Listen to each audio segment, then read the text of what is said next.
Good morning, Rabotai. Welcome to Breakfast in the Class. Breakfast in the Class today is dedicated in loving memory of David Menash, Alav HaShalom L'Nishmat David Ben Esther, Alav HaShalom on his Azkara, sponsored by Esther and Irving Dayan, as well dedicated in loving memory and Leilui Nishmat Herzl Ben Shalom, Alav HaShalom on his third Azkara, sponsored by his daughter Shayna Ishal, as well dedicated in honor of Sammy and Michaela, in celebration of their marriage. May they be blessed always with all the best mabruk. All their friends at CBE, aka EJSS, aka 730 Minyan, aka everyone who likes Yishem. As well, Breakfast in the Class dedicated loving memory of Ms. Lily Safali Nishmat Leah Bat Chana. Her philanthropy has reached so many throughout the entire world. Dedicated as well in loving memory of Sinai Torah, Chosh Bachsh, Aleh Shalom Leilui Nishmat Sinai Torah Bat Shukrola, sponsored by his son Maurice Chosh. The month of Kov dedicated in honor of Rochelle Sayed, donated by her children, as well in honor of David E. Ash, and his substantial capacity to good today and every day by his good friend, Murray Dayan. Hazaku Baruch.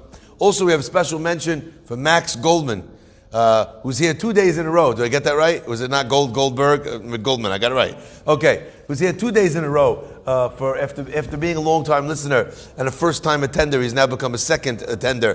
Be'ezrat Hashem, you should become a serial attender of the Breakfast in the Class. Hazaku Baruch. Okay. My friends, the Pasuk tells us that Noach was ish tzaddik, he was a righteous man. Tamim haya bedorotav, he was pure, he was innocent in his generations. And the Chachamim ask an interesting question. Why is it that we refer to the Avot HaKedoshim as Avraham Avinu, Yitzhak Avinu, Yaakov Avinu? You know? Then we have the mothers, Sarai, Imenu, Rachel, Rivka, Leah, etc. Beautiful. Right? Beautiful. How come we don't call him Noach Avinu? Noach is indeed the father of every human being alive on the planet. Why don't we call Noach Avinu? By the way, Noach makes it into our prayers. When? Havdalah. Good, Havdalah, but we're in a much more essential capacity on the high holidays. When we talk about remembering, what are we saying? You remembered Noach. So therefore, have mercy on his children. We're invoking the name of Noach as a protection for us. Why don't we call Noach Avinu? How come he's not one of the forefathers of the people? The Torah says about him that he's a tzaddik. Tamim haya bedorotav. God chooses him to be saved out of the whole earth. Right? I saw the other day, interesting, there's the government, the American government, has a stockpile of all different things that if should there be a nuclear war, better than not 1,000 times over, and everything should be destroyed, they have an underground safe, okay, where every single thing, every kind of fruit, vegetable, they have cuttings of all these different things where they're saving underneath to be able to replant in the case of some sort of nuclear holocaust. Okay?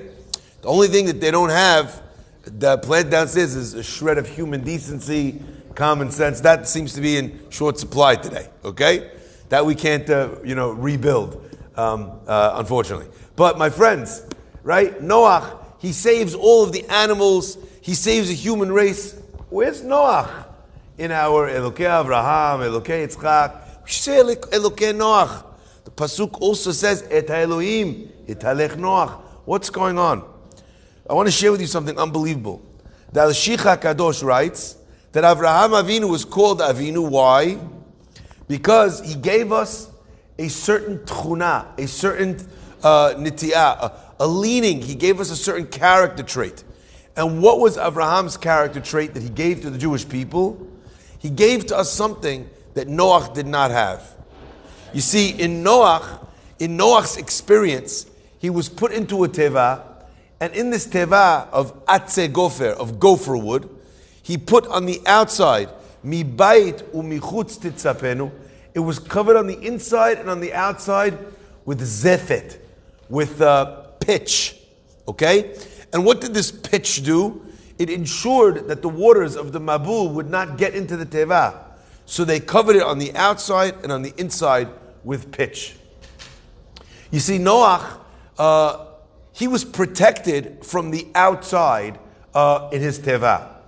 But there was a second thing that Noach also did. Not only was he protected from the outside, he had also protected the outside from him. When Moshe Rabbeinu was put into a teva, there is zefet on the outside of the teva, but not on the inside. Now Chazal give us a reason as to why that was the case by Moshe. But the commentators understand here that it's not just that Moshe didn't have it on the inside because he didn't need it, or because it would damage him, or because he was a baby. They see in here something very much more profound. That Moshe Rabbeinu lived his life like a grandson, a great-grandson of Avraham Avinu. Noach, on the other hand, he isolated himself to protect himself from learning the values of the outside world, from becoming corrupted from the outside world. But he protected himself. The sealant was so strong, nothing could go outward from Noach.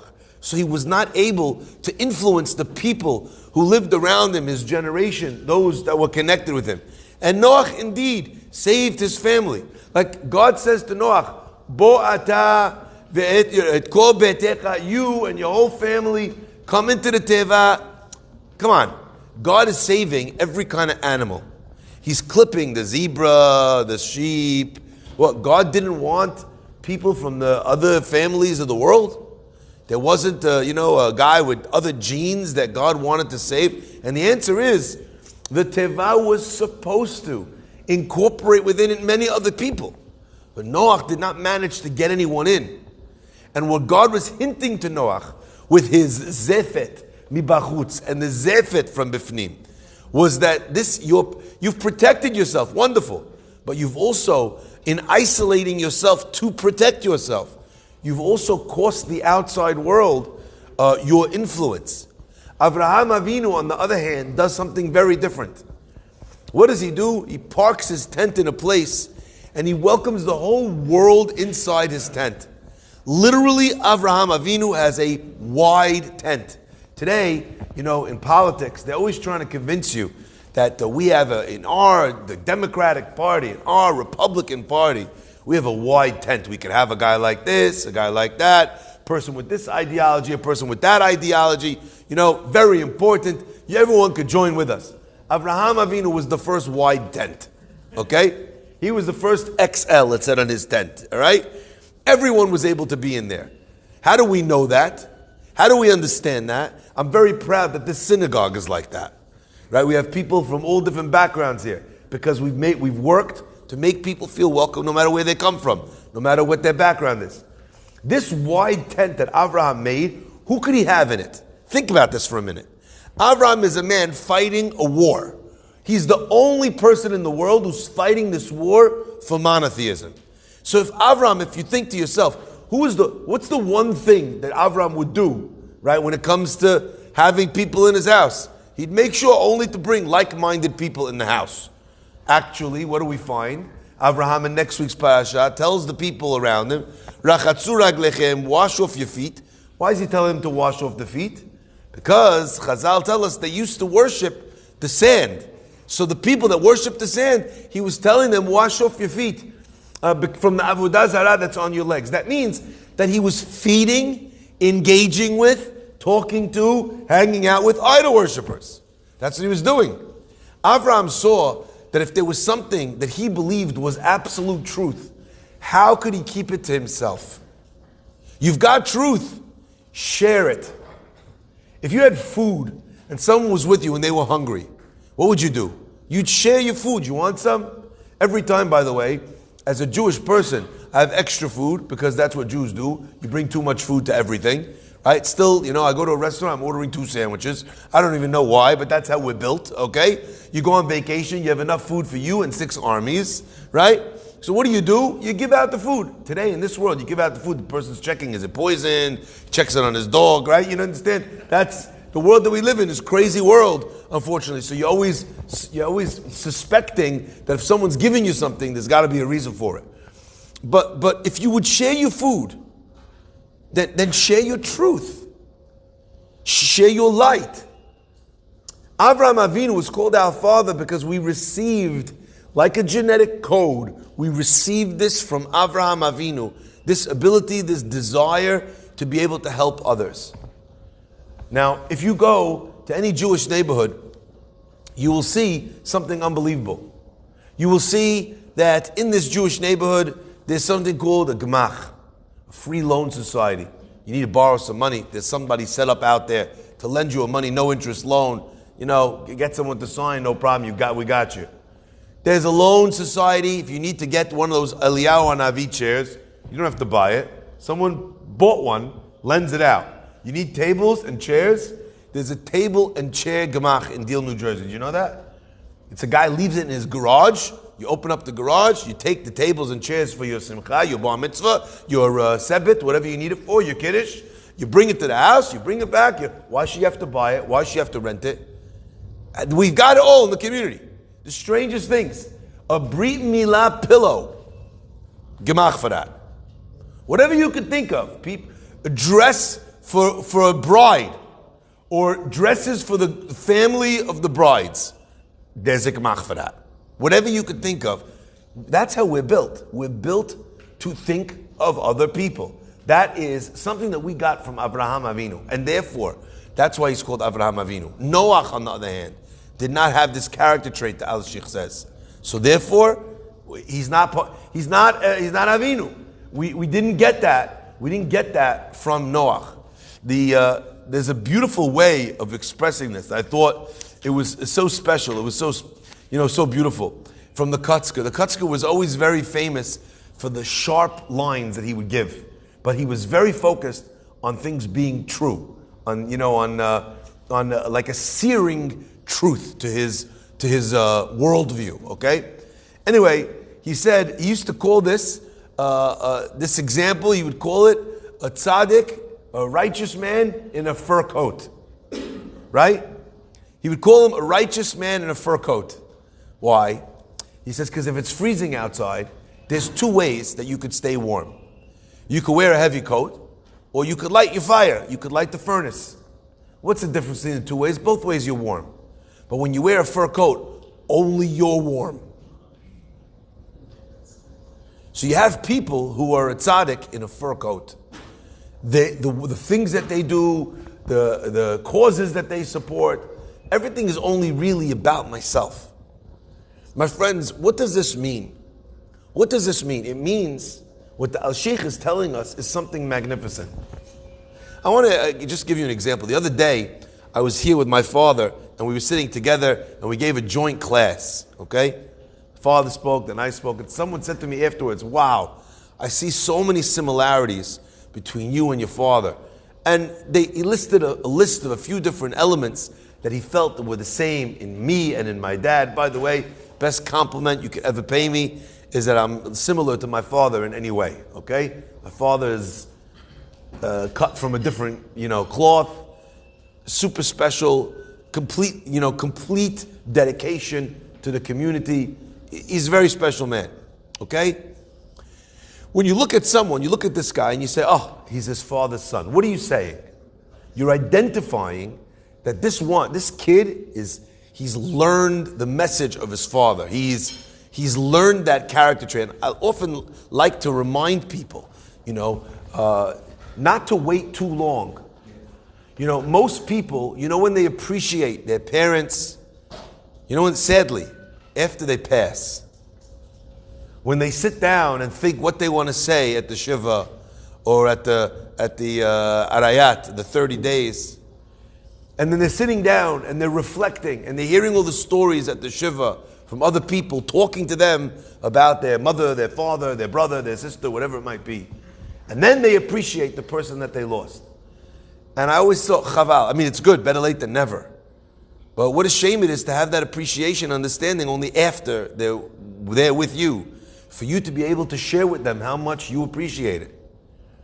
So if there's something about you that you learned from your father, your mother, your grandparents, notice it, appreciate it, respect it, and then go to the source of that midah and tell them thank you for this wonderful gift in your life. Avraham Avinu is called Avinu, says the Al-Sheikh, because of this midah. Now I want to share one last piece because I think that this is very special. Why was it that Avraham, felt connected to the whole world? Why is it that Avram felt everybody's problem was his problem? The rabbi of the Chafetz Chaim, his name was Rav Nachum. Rav Nachum said something piercing. He says, you know why? And this is so interesting to me. You know, I grew up a son of a rabbi. So my good friends, there wasn't a religious school where I was growing up in Deal, New Jersey. I mean, there was a Jewish school, but there wasn't a super religious school, for religious kids. So we had no option back then. Every day they bused us to the nearest religious separate school, which was in Lakewood, to Lakewood Cheder. Every day I had to go from the time I was 5 years old. I got on a bus, 30 minutes, 40 minutes on the bus every morning, and then back in the evening, back home, okay? And I remember something so powerful from that time. I had friends that were very religious, friends whose fathers were rabbis, whose fathers were learning in Kollel, friends whose fathers were Rosh Yeshivas, right? Rabbis. That was one side of my friends. Then I had my friends from the synagogue, from the shul, from around, from Deal, New Jersey, who were not religious, who did not keep Shabbat, who did not eat kosher, who would ask me all sorts of questions no 8-year-old should ever have to answer, from these kids that weren't necessarily religious. And I remember being exposed to this, and I'm this little rabbi figure. What do I know? I'm 8, But they expected me to know the answer to these questions. So I had to go and do the research. I'm 8 years old, I should be reading, the Hardy Boys and Nancy Drew. And even I'm looking up Piskei Halacha, what's the answer in this case, And they're asking me weird questions, like, what's better, Rabbi? If I marry someone who's not Jewish, or if I marry someone who's, this or that. I'm like, what? I'm 8! Anyway, yeah. So Avraham Avinu, his father, who's Avraham Avinu's father? Avraham Avinu's father is Terach. It's like one of the most ironic things in the history of the world. Right? Avraham Avinu is fighting the fight of monotheism. And who's his father? The guy who owns the store, Idols Are Us. How funny is that? I think that's fun. I find that funny. But either way, what's funnier? What's funnier is that one day Terach, I don't know, he needs to go to something. He needs to go to a Giants game, okay? And he thinks, who could watch my store? So he says, Avram, could you take this? Could you open the store for me today? Of course Avram goes in, destroys all the idols, right? His father comes back, he's like, what are you doing? I can't believe this. What happened? Everything's destroyed. And Avram says to his father, he says, you don't know, it's crazy. This woman, she brought in some food for the idols. They started fighting the biggest one in the corner. He's huge. He started smashing all the little ones, right? Yeah, you should have seen it. Terach looks at his son, he says, you're out of your mind. These are statues. They can't fight, he can't eat. What are you talking about? And Avram says to his father, with a little smirk on his face, right? He says, if they can't fight for themselves, how do you expect them to fight for you? You're worshiping this thing. You're telling me you don't even believe that it could do anything for itself. How can it do something for you? How could there be any... Now to me, again, of all the poor decisions in the history of the world, this might be the poorest. Why would you give the keys to the store to Avram? Of course this guy is, right? Okay? Avram grows up, he's the son of Terach. Who's his mother? Someone else. We don't even, we know her name, right? The Gemara tells us what her name was. But, she's not a tzaddiket. Avram grew up on the wrong side of the religious tracks. So my friends, Avram and Noach had very different upbringings. Because who did Noach grow up with? Noach's father, his grandfather, were tzaddikim. They were the leaders, the only righteous people in his generation. Noach's, Metushelach, Chanoch, These are his peeps. These are his parents. When you grow up super religious, it's very, very hard to empathize, to understand, to sympathize, to want to reach out to people that are not religious. Because you completely don't understand where they're coming from. And you think to yourself in your mind that they have sinister intentions. Because you were not raised that way. Sometimes you find people with a super religious background that are very active in reaching out to people that are not religious. But that's not the norm. It's the exception. It's the exception to the case. Because how could they understand? There's no way for them to understand it. My friends, Avram welcomes everyone in his house because that's where he came from. Avram understands that this guy who's worshiping idols, he's not worshiping idols. He doesn't know what he's doing. So you know what it takes? If I tell him to wash off his feet and we sit and break bread together, by the time the meal's over, what does Avram have them doing? They're saying Birkat HaMazon. They walk in, bow with the cross, with the thing, with the eyes, with the God knows what, Avodah Zarah. By the time they walk out, Baruch Atah Adonai. Right? They're all benching together. That's what Avram understood. Because he knew those people. He understood those people. Those were his people. Noach, because of his upbringing, because of his background, that's just what he knew. So he didn't relate. So he couldn't reach out. Or he didn't understand. My friends, Rabbi Yisrael Salanta says something that always kind of gives me the goosebumps. They asked him about the 36 hidden tzaddikim in the generation. And he said, famously, over 200 years ago, he said, there are no more hidden tzaddikim. Because if they're tzaddikim, then they are not hidden. And if they are hidden, then they are not tzaddikim. In a generation like ours, where the people are starving, people are not connected because they are anti. They're not connected because they don't know. They've never seen it. They've never experienced it. They've never touched it. And it breaks my heart when I hear people talking about Jews that are not religious in a derogatory way. Because, who do you think you were 2 generations ago? Now, you're not supposed to remind someone from where they come from. You're not supposed to do that. It's a halakha. The halakha says you're not allowed to tell a Baal Avera, you used to eat, you used to do, you used to go. You're not allowed to say that. But many times, this guy who can't fathom associating with someone who's not religious, your father, what? Your grandparent, you yourself weren't religious 10 minutes ago. Like, what are you talking about? People that want to push away all Jews that don't come from our type and our background. Well, if you're pushing them away, push me away too. Because my mother didn't grow up religious. She found it herself. She went to Israel to study. Could you imagine if that person that she'd met in the beginning of the journey told her, go back home. You don't belong here. You don't know the right way to be. A person who brings sometimes it's the wrong thing into the Beit Knesset. There's 2 approaches. You could yell at someone who brought in a phone on Shabbat. Or you could say, thank God the guy's here on Shabbat. You could yell at somebody who's done something wrong. Or you could welcome the person. What do you use these arms that you have? What do you use these arms that you have for? To hug or to push away?